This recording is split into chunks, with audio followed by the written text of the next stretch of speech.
Hello అండి. అందరికీ నమస్కారం. శ్రీ విశ్వవసునామ సంవత్సరం ఉత్తరాయణం జ్యేష్ఠమాసం కృష్ణపక్షం ఏకాదశి. ఈరోజు శనివారం. విశేషమైనటువంటి రోజు. అశ్విని నక్షత్రంలో శనివారం కలిసి వచ్చింది. ఈరోజు అందరూ కూడా ఓం నమో భగవతే వాసుదేవాయ అనే నామాన్ని జపించాలి. ఈ నామాన్ని జపించడం వలన పూర్వీకుల అనుగ్రహంతో పాటు నారాయణ అనుగ్రహం కూడా ప్రాప్తిస్తుంది. అంతేకాదు పూర్వాజిత కర్మఫలం వలన ఇక్కడ మనం ఏదైనా ఆపత్కాలంలో ఉంటే వాసుదేవ అనగానే ఆ కర్మఫలం తగ్గి సంకటం నుండి బయటపడగలుగుతామని శాస్త్రాలు తెలియజేస్తున్నాయి. కాబట్టి అందరూ కూడా మంత్రబలంలో ఓం నమో భగవతే వాసుదేవాయ అనే నామాన్ని జపించాలి. ఇక ఈరోజు మంచి మాట. మన జీవితంలో ఏదైనా పోగొట్టుకుంటే అంటే ఇంకా అయిపోయింది జీవితం అనుకొని బాధపడుతూ ఉంటారు. కష్టపడి ఏదైనా సంపాదించి దాన్ని ఎవరి చేతిలోనైనా మోసపోతే చాలా మానసికంగా దుఃఖాన్ని, ఆవేదనని అనుభవిస్తూ ఉంటాం. మనమే మన కష్టానికి కారణం కాకపోయినప్పటికీ కూడా బాధపడుతూ ఉంటాం. ఇవన్నీ సహజంగానే వస్తూ ఉంటాయి. అయితే జీవితంలో ఏదైనా కోల్పోయాము అనుకున్నప్పుడు ఆ రుణం అంతే అని అర్థం. జీవితంలో ఎవరైనా దూరం అయిపోయారనుకోండి, ఆ భగవంతుడు ఏదో కారణం ఉంటేనే వాళ్ళని దూరం చేస్తారు అని అర్థం. ఎందుకంటే ప్రతి ఒక్క దాని వెనుక రుణానుబంధ రూపేణ పశుపత్ని సుతాలయచ అని రుణానుబంధానికి ఒక్కొక్క దానికి సంబంధం ఉంటుంది. దాన్ని గ్రహించాలి. జ్యోతిష శాస్త్ర రీత్యా కూడా చాలా విశేషమైన ఆధారాలు ఈ జాతక చక్రంలో తెలుస్తూ ఉంటాయి. మాతృస్థానమని, పితృస్థానమని, పత్ని స్థానమని, పుత్రిక స్థానమని, కుటుంబ స్థానమని, విద్యాస్థానమని, ఆరోగ్య స్థానమని, శత్రుస్థానమని, భాగ్యస్థానమని, కర్మస్థానమని, లాభస్థానమని, అలాగే ధనస్థానం అంటూ, మోక్షస్థానాలు అంటూ, కర్మస్థానాలు, ధర్మస్థానాలు, పూర్వపుణ్యస్థానం ఇలాంటివి ఎన్నో విషయాలు జాతక చక్రంలో తెలుస్తాయి. కానీ ఆ జాతక చక్రాన్ని చక్కగా పరిశీలించి మనము సత్యం మాట్లాడాము అంటే చాలామందికి అది నచ్చదు, అది స్వీకరించరు, మళ్ళీ వేరే విచారాలను వెతుకుతూ వెళ్తూ ఉంటారు. కానీ సత్యం కొందరికి నచ్చకపోయినా సత్యాన్ని ఎవరు దాచి ఉంచలేరు. దాచి ఉంచిన సత్యం జరిగే తీరుతుంది.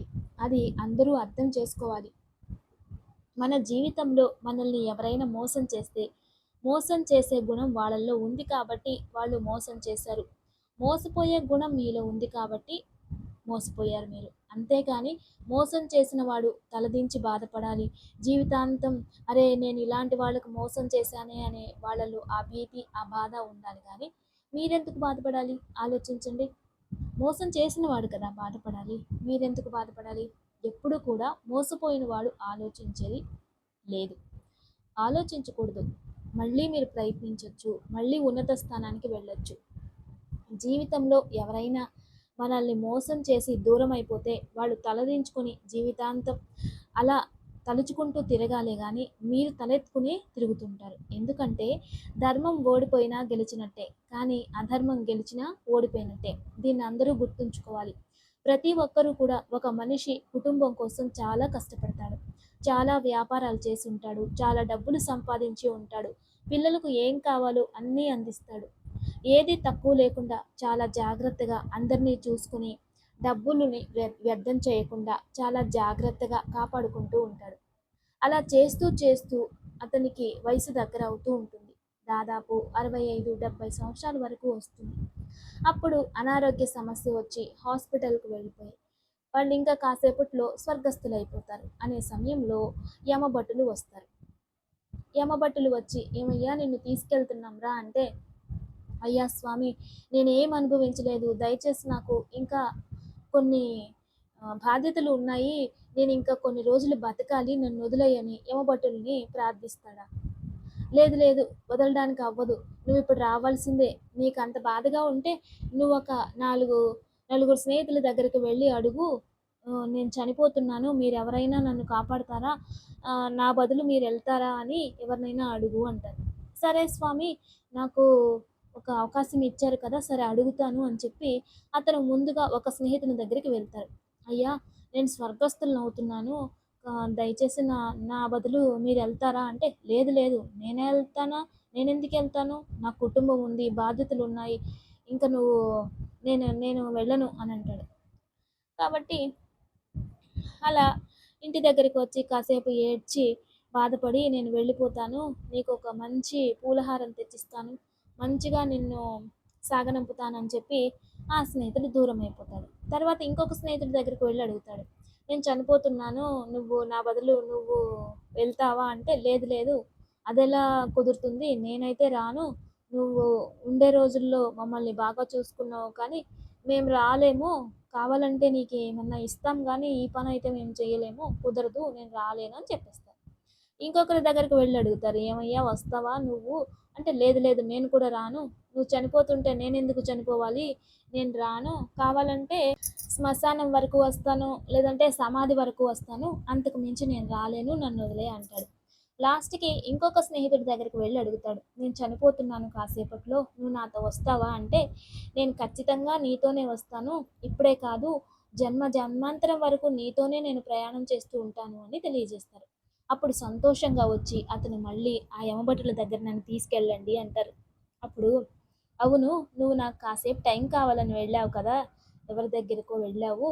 ఎక్కడికి వెళ్ళావు?" అంటే, అప్పుడు ముందుగా నా నలుగురు స్నేహితులని కలిసొచ్చాను. ఎవరు నాతో రారు అని తెలిసింది. అందుకే ఇంకెందుకు మన ప్రయాణం మనం చూసుకుందాం పదండి అంటాడు. అప్పుడు ఆ రాజభటులు మొదటి స్నేహితుడు ఎవడు అంటే తను బాగా జాగ్రత్తగా కాపాడుకొని, జాగ్రత్తగా చూసిన డబ్బు. రెండోది సంబంధికుల దగ్గరికి వెళ్లారు. ప్రేమ, ఆప్యాయత పైన నా బంధువులు, నా సంబంధికులు, నా కుటుంబం అన్నావు కదా! ఇప్పుడు నీ దగ్గరికి ఎవరైనా వచ్చారా అంటే, లేదు వాళ్ళు కూడా రాలేదు అంట. వాళ్ళు శ్మశానం దగ్గరికి వచ్చి ఏడ్చి వాళ్ళ క్రతువులు ముగించుకొని వెళ్ళిపోయారు. అదే అయిపోయింది. ఇక మూడోది ఇంకెవరొస్తారు నీతో అంటే నీ శరీరం. ఏవైనా వస్తుందా నీతో? నీ శరీరాన్ని ఇన్ని సార్లు స్నానం చేపించావు, పోషించుకున్నావు, అన్నీ వేసి ఉంటావు కదా! వచ్చిందా? దానికి అన్ని ఆభరణాలు కూడా వేస్తారు. అందంగా తీర్చిదిద్దుకుంటారు. అదేమైనా వస్తుందా ఆఖరికి నీతో అంటే, నువ్వు చేసిన ఏది కూడా నీకు రాదు. ఆఖరికి నీతో వచ్చింది నాలుగవది ఏంటి అంటే, నువ్వు చేసిన దానము, నువ్వు చేసిన ధర్మము, నువ్వు చేసిన పాపము, నువ్వు చేసిన పుణ్యము, మరియు నీ మనసు నీతోనే ప్రయాణం చేస్తుంది. ఆ శరీరం దూరం అవ్వగానే మనసు, ఆత్మలు కలిసిపోయి ఆ కర్మఫలం సమేతంగా ఈ జన్మ మాత్రం ఆ పుణ్యఫలం ముందుకు వస్తూ ఉంటుంది అని అర్థం. దాని నుండి ఎప్పుడూ కూడా అయినంత వరకు మంచి పనులు చేయాలి. అయినంత వరకు నలుగురికి మంచిని కోరుకోవాలి. ఖచ్చితంగా ఆ పుణ్యఫలం మిమ్మల్ని కాపాడుతూ ఉంటుంది. ఇదే ఈరోజు మంచి మాట. ఇక శనివారం రోజు నువ్వులు ఇంటికి తేకూడదు అంటారు. నువ్వుల నూనె ఇంటికి తెచ్చుకోకూడదు అని శాస్త్రంలో ఉంది. ఎందుకు అంటే నువ్వులు అంటే శనితత్వం ఉంటుంది కాబట్టి ఇంటికి తెచ్చుకోకూడదు అని ఒక నమ్మకం. అయితే ఎప్పుడు కూడా నువ్వుల నూనె మన ఇంట్లో ఒకరి నుంచి ఒకరి చేతిలో తీసుకోకూడదు అని శాస్త్రంలో ఉంది. అయితే నువ్వుల నూనె తలకు రాసుకోవచ్చు. అది సంప్రదాయం మంచిదే. అలాగే దేవాలయంలో దీపాలు కూడా వెలిగించవచ్చు. కానీ నువ్వుల దానం అనేది మాత్రం ఇండ్లల్లో మాత్రం తీసుకోకూడదు. ఎప్పుడు కూడా మన జన్మ జాతకంలో లగ్నము అనేది ఏదైతే స్థానం ఉంటుందో ఆ లగ్నము ధర్మం అంటాం.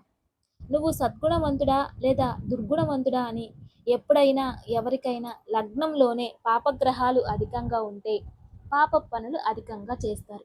వాళ్ళకి కరుణ అనేది తగ్గిపోతూ ఉంటుంది. దయ అనే గుణాలు తగ్గిపోతూ ఉంటాయి అని అర్థం. పాపగ్రహాలు ఉంటాయి లేదు, అదే ఒక లగ్నాధిపతి నీచ స్థానంలో ఉంటే అధర్మ పనులు ఎక్కువగా ఎన్నుకుంటారు. దానికి సపోర్ట్ చేస్తారు. అటువంటి బుద్ధి గల వాళ్ళు అనేది ఆ జాతక చక్రంలో తెలిసిపోతుంది. ఎప్పుడైతే శుభగ్రహాలు ఉంటాయో వాళ్ళు అత్యుత్తములు. నలుగురికి మంచిదే చేస్తారు. వాళ్ళకి చెడు జరిగినా కూడా ఇతరులకి మంచి చేయాలనే సద్గుణం వాళ్ళల్లో ఎక్కువగా ఉంటుంది. అదే విధానంగా ఈ యొక్క ద్వితీయ స్థానము ధనస్థానం అంటాం. అక్కడ యోగకారకుడు ఉంటే అధికమైన ఆస్తి సంపాదిస్తాడు అని. అదే విధంగా అక్కడ పాపగ్రహాలు ఏవైనా ఉంటే తల్లి తండ్రి ఆస్తిని కూడా వాళ్ళు నాశనం చేసేస్తారు. ఎప్పుడూ కూడా లాభస్థానం ధనస్థానంలో శుభగ్రహాలు ఉంటే సరిపోదు. అవి శుభస్థానంలో ఉంటే సరిపోదు. లగ్నానికి తగినట్టుగా యోగకారకులు అని ఉంటారు. వాళ్ళు యోగకారకులు ఉత్తమ స్థానంలో ఉండి ఉత్తమ గ్రహాలు అయి ఉంటే వాళ్ళ జీవితంలో ఎటువంటి దారిద్ర్యంలో జన్మించినా కూడా వాళ్ళు ఏదో ఒక రోజు గొప్ప స్థానంలో ఆర్థికంగా అభివృద్ధి చెందుతారు. జాతక చక్రంలో అది ఉంటుంది. అదే విధానంగా కొందరికైతే విద్య సగంలోనే ఆగిపోతూ ఉంటుంది. అంటే చాలా కష్టపడి చదువుతూ ఉంటారు. మధ్యలోనే ఈ ఎడ్యుకేషన్ ఆగిపోతుంది. ఎందుకు ఇన్‌కంప్లీట్ అయిపోతుంది? ఎందుకు అంటే చతుర్థ స్థానానికి ఇది కారణమై ఉంటుంది. అక్కడ శుభగ్రహాలు ఉంటే మహావిద్యావంతుడు, విద్యాపారంగతులు అవుతారు. చతుర్థానాధిపతి ఏదైనా దుస్థానంలో చేరుకొని నీచ స్థానానికి వెళ్ళిపోతే మధ్యలోనే ఎడ్యుకేషన్ కట్ అయిపోతుంది అని. అన్ని గ్రహాలు బావుండి కూడా పంచమ స్థానాధిపతి ఏదైనా బాగలేదు అనుకున్నప్పుడు కూడా ఎడ్యుకేషన్ ఇన్‌కంప్లీట్ అయిపోతుంది. పూర్వపుణ్య స్థానం వల్ల కర్మం అనేది ప్రాప్తించి వాళ్ళకి తెలియకుండానే విద్యా నష్టం అవుతుంది. దాని నుండి ఈ జాతక చక్రాన్ని చూసినప్పుడు చక్కగా జాతక చక్రాన్ని పరిశీలించి దానికి తగినట్టుగా ప్రాయశ్చిత్తం చేసుకుంటే ఖచ్చితంగా దీని నుండి బయటపడవచ్చు అని శాస్త్రంలో చెప్పబడింది. ఎందుకంటే మన జీవితంలో ఏదైనా కర్మఫలాలు అధికంగా మనపై ప్రభావం చూపిస్తూ ఉంటే దానికి ప్రాయశ్చిత్తంగా పుణ్యఫలాలని పుణ్యకార్యాలని ఆచరిస్తూ ఉంటే ఈ కర్మఫలం అనేది తగ్గిపోతూ ఉంటుంది. అదే విధానంగా జాతక చక్రంలో గ్రహాల నుండి బాధితులైనప్పుడు ఆ గ్రహశాంతి ఆ గ్రహాలకి తగినట్టుగా పరిష్కారాలు ఆచరించుకుంటే ఆ గ్రహ ప్రభావము దుష్ఫలాలని సత్ఫలాలుగా మార్చుకోవచ్చు. అది ప్రతి ఒక్కరి చేతిలో ప్రతి ఒక్కరి జీవితంలో కూడా ఉంటుంది. కానీ నమ్మకం పెట్టి దాన్ని ఆచరిస్తే ఖచ్చితంగా జరిగే తీరుతుంది. ఇది మన సంప్రదాయం, మన జ్యోతిష్యం. ఇక దివ్య పూజ. రేపు చాలా విశేషమైనటువంటి రోజు. దగ్ధయోగంలో మృత్యుంజయ మంత్రము, మృత సంజీవిని వ్రతము అని ఆచరిస్తారు. ఇది పూర్వంలో ఆచరించేవారు. అయితే ఈ దగ్ధయోగంలో ఒక చిన్నది కుండ ముందుగానే తెచ్చిపెట్టుకొని దానిలో కొంచెం బియ్యం వేసి, పాలు వేసి బాగా అన్నాన్ని తయారు చేసుకోవాలి. దాన్ని మొత్తం తీసుకొని నెయ్యి కలిపి చక్కగా గట్టిగా ఒక శివలింగం తయారు చేసుకోవాలి. దాన్ని దేవుడి గదిలో అడ్డాకు పైన చక్కగా అలంకరించి దానికి నెయ్యి ఒక చిటికెడు తేనె వేసి చక్కగా కొంచెం గంధం కొంచెం పసుపు పెట్టి బిల్వదళాలు చక్కగా జోడించి బిల్వాష్టకాన్ని చదువుకొని ఓం మృత్యుంజయాయ నమః అంటూ 11 బిల్వదళాలు కానీ లేదా 16 బిల్వదళాలు కానీ సమర్పించుకొని యథాశక్తి పూజించి నమస్కరించాలి. తర్వాత సాయంత్రం వరకు అలాగే వదిలేసి సాయంత్రము దాన్ని తీసి శివలింగాన్ని పాలల్లో కలిపి ప్రసాదంగా ఇంట్లో వాళ్ళు స్వీకరిస్తే సమస్త విధమైన మృత్యుదోషాలు ఉంటే దూరం అవుతాయి. అద్భుతమైన మృత సంజీవిని పూజా విధానం. ఇది చక్కగా ఆచరించండి. ఇక దివ్యమైన యోగక్షేమం. ఈరోజు సాయంత్రం విదేశాలలో ఉన్నవారికి లేదా విదేశాలకు వెళ్ళాలి అనుకుంటున్న వారికి అలాగే విదేశాలలో ఏదైనా సమస్యలు ఉన్నవారికి వాళ్ళ తల్లి తండ్రి ఆచరించడానికి లేదా పిల్లలు కూడా వాళ్ళ కోసం ఈ పూజను ఆచరించవచ్చు. ఈరోజు సాయంత్రం తులసి కడ్డీలు లభిస్తాయి. సన్నగా పత్తితో కలిపి 2 ప్రమిదల్లో పెట్టి విష్ణువు ముందు దీపం వెలిగించండి. అంటే మహావిష్ణువుకి తులసి అర్చన చేసి విదేశాలకు వెళ్ళే యోగం కావాలి, లేదా విదేశాలలో ఉండే వాళ్ళకి ఉద్యోగ సమస్య ఉంటే ఉద్యోగం కావాలి. విదేశాలలో అంటే ఫారిన్ అనే అనుకోక్కర్లేదు. చెన్నైలోనో బెంగుళూరులోనో లేదా ఏదో ఒక చోట అంటే పరస్థల వాసనలో ఏదైనా పిల్లలు బంధువులు ఉంటే వాళ్ళు దీన్ని ఈరోజు ఇంట్లో దీపం వెలిగిస్తే వాళ్ళ తరఫున ఖచ్చితంగా వాళ్ళకి శుభం జరుగుతుంది. విదేశాలలో కానీ తమకు దూరంగా మరెక్కడైనా కానీ ఉన్న తమ పిల్లల సమస్యలు దూరం అయ్యేందుకు తల్లి ఈ విధంగా ఆచరిస్తే సంకల్పం నెరవేరుతుంది. నమస్తే. Thanks for watching.